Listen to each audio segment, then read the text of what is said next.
Hi, I'm Helen from Untangling Family History. And if you've ever started researching your family tree and suddenly found yourself connected to royalty, Vikings, or someone famous, you might want to pause for a moment because one of the most common mistakes in genealogy is attaching the wrong person to your family tree.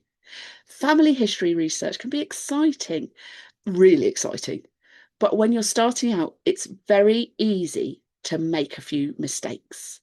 So I'm going to tell you that once you know what they are, they're very easy to avoid.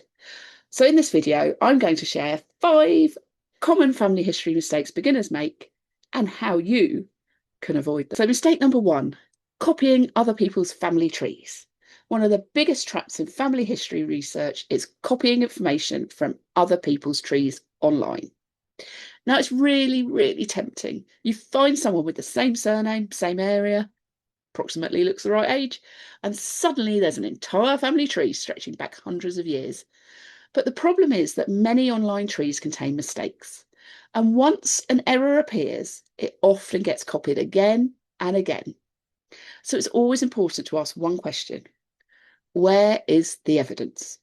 Whenever possible, try to confirm information using original records such as census entries, certificates, or parish registers. Think of other family trees as hints, not proof. Mistake number 2, ignoring women's maiden names. Another very common mistake is losing track of women's maiden names. Women often appear under different surnames throughout their lives: their birth name, their married name, and sometimes even more if they remarried. One of my ancestors got married 3 times. So trying to piece that together was really tricky until I worked out there was a middle marriage.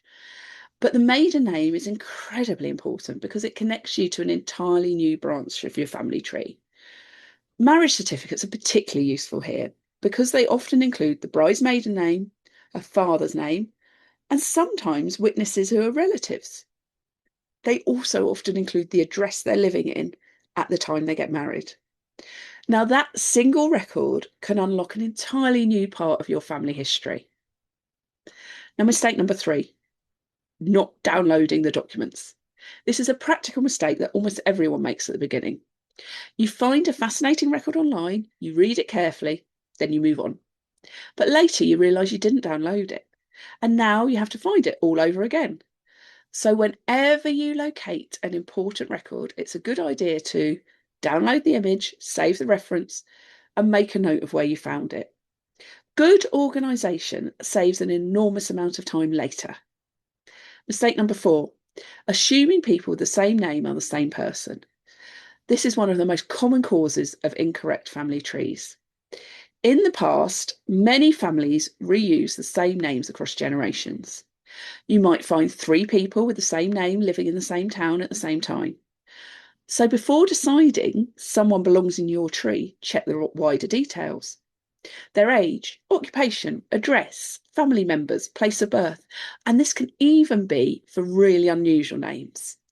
My husband is descended from Esau Dodge, living in London. I think it can only be one. Oh no, there's another one living in London at exactly the same time, but he's very slightly younger. But his records have given me clues to help me work out the other man's records because I'm fairly sure they're cousins. But I'm not quite there yet. Mistake number 5, moving too quickly. When people start researching their family history, they often want to go back as far as possible as quickly as they can. But family history research works best when you build your tree slowly and carefully. Each generation should be supported by records and evidence. It's far better to have a smaller, accurate family tree than a very large one that turns out to contain mistakes. Genealogy really is a bit like detective work. You follow the evidence step by step. And the wonderful thing about family history research is that every record reveals something new about the lives of our ancestors. And avoiding these common mistakes will make your journey so much easier and far more rewarding. So if you're just starting your family history, I've created a free family history starter guide, which you can download using the link below. And if you'd like more genealogy tips and stories from historical records, don't forget to subscribe.